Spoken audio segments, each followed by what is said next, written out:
শরীফ ওসমান হাদী বাংলাদেশের হাজারো নিপীড়িত মানুষের প্রতিবাদী কণ্ঠস্বর।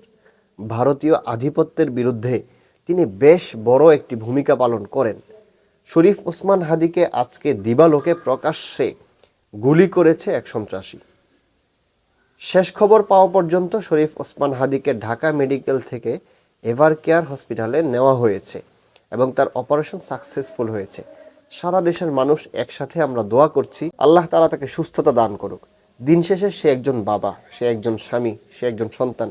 তার মা বাবা রয়েছে, তার স্ত্রী রয়েছে এবং 3 মাস বয়সী ফুটফুটে একটি সুন্দর বাচ্চা রয়েছে। এই সবার কিসমতেও যেন আল্লাহ তাআলা তাকে ফিরিয়ে দেয়, এই কামনা আমরা করছি। এখান থেকে আমাদের জন্য একটি শিক্ষণীয় বিষয় আছে। আমি বেশ কয়েকদিন যাবৎ দেখছি হাসনাত আবদুল্লাহ, সার্জিস আলম, আসিফ মাহমুদ, তারপরে আমাদের ইসলামী 8 দলীয় যেই ঐক্যজোট হয়েছে সেখানে ডক্টর শফিকুর রহমান সাহেবের কথা ভিন্ন, কিন্তু হযরত মাওলানা মামুনুল হক সাহেব, আপনারা স্ক্রিনে দেখেন যে মাওলানা মামুনুল হক সাহেব তিনি জ্যামের কারণে রাস্তা দিয়ে হেঁটে যাচ্ছেন ঢাকা মেডিকেলে। এটা আমার কাছে একদমই পছন্দ হয় নাই। আপনি ভাই একজন মামুনুল হক, আপনি আপনার ব্যক্তিগত মামুনুল হক এখন নাই, আপনি আপনার পরিবারের মামুনুল হক নাই, আপনি গোটা জাতির মামুনুল হক। আপনার কিছু হয়ে গেলে এই জাতির কি হবে?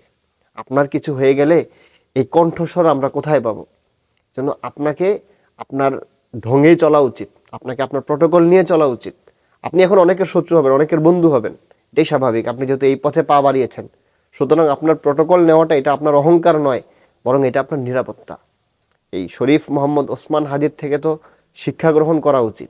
আমি বেশ কয়েকদিন যাবৎ একটি বিষয় খুব গভীরভাবে লক্ষ্য করছি এবং মনে মনে এটা নিয়ে বেশ আতঙ্কিত হচ্ছি যে আমাদের হযরত মাওলানা মামুনুল হক সাহেব, মুফতি সৈয়দ মোহাম্মদ ফয়জুল করিম সাহেব এবং ইসলামী আন্দোলনের আমির মুফতি সৈয়দ মোহাম্মদ রেজাউল করিম সাহেব, পাশাপাশি জুলাই যোদ্ধা হাসনাত আবদুল্লাহ, সার্জিস আলম, এরা এক প্রকার সাধারণ জীবনযাপন করছে।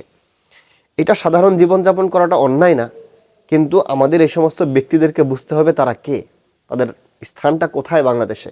শরীফ ওসমান হাদীর সাথে আজকে যে ঘটনা ঘটেছে, তিনি যদি প্রটোকল নিয়ে চলতেন, রাষ্ট্রীয়ভাবে তাকে প্রটোকল দেওয়া হতো, তাহলে আজকের এই দিন হয়তো আমাদের দেখতে হতো না। কিন্তু একেবারে স্বাভাবিক জীবনযাপন করার কারণে আজকে দেখেন সারা দেশের মানুষের মধ্যে একটা উৎকণ্ঠা বিরাজ করছে। সারা দেশের মানুষ একটা আতঙ্কিত, সবাই দোয়া করছে। গোটা দেশের উপরে আমার মনে হচ্ছে একটি কালো ছায়া ভর করে আছে। এটার জন্য তো আমরাই দায়ী। আমাদের জুলাই যোদ্ধারা যদি ন্যূনতম একটি সাপোর্ট নিয়ে চলতেন বা তাদের একটি প্রটোকল নিয়ে চলতেন, তাহলে কিন্তু দুষ্কৃতিকারীরা এই সুযোগটা পেত না। এখন আপনি কাকে দোষ দিবেন? আমি চাই যে দোষী খুব দ্রুতই বের হয়ে আসুক, সে যেই দলেরই হোক। আমি ব্যক্তিগতভাবে কোনো দলের উপর এই দায় দেওয়ার পক্ষে আমি নই। এটা অপরাধীর কোনো দল হয় না, অপরাধীর কোনো ধর্ম হয় না, অপরাধীর কোনো জাতপাত হয় না। সে যেই দলেরই হোক না কেন, তার একটাই পরিচয়, সে অপরাধী।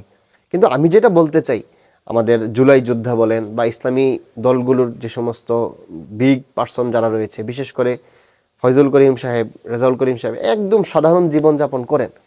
তো আপনাদের প্রতি আমার একটি অনুরোধ থাকবে, যদি আমার আলোচনা আপনাদের কান পর্যন্ত পৌঁছায়, এটা তো আপনার ব্যক্তি জীবন এখন নাই, আপনি তো গোটা মানুষের জন্য কাজ করতেছেন। আপনার একটা ক্ষতি হয়ে যাওয়া মানে একটা জাতির ক্ষতি হয়ে যাওয়া।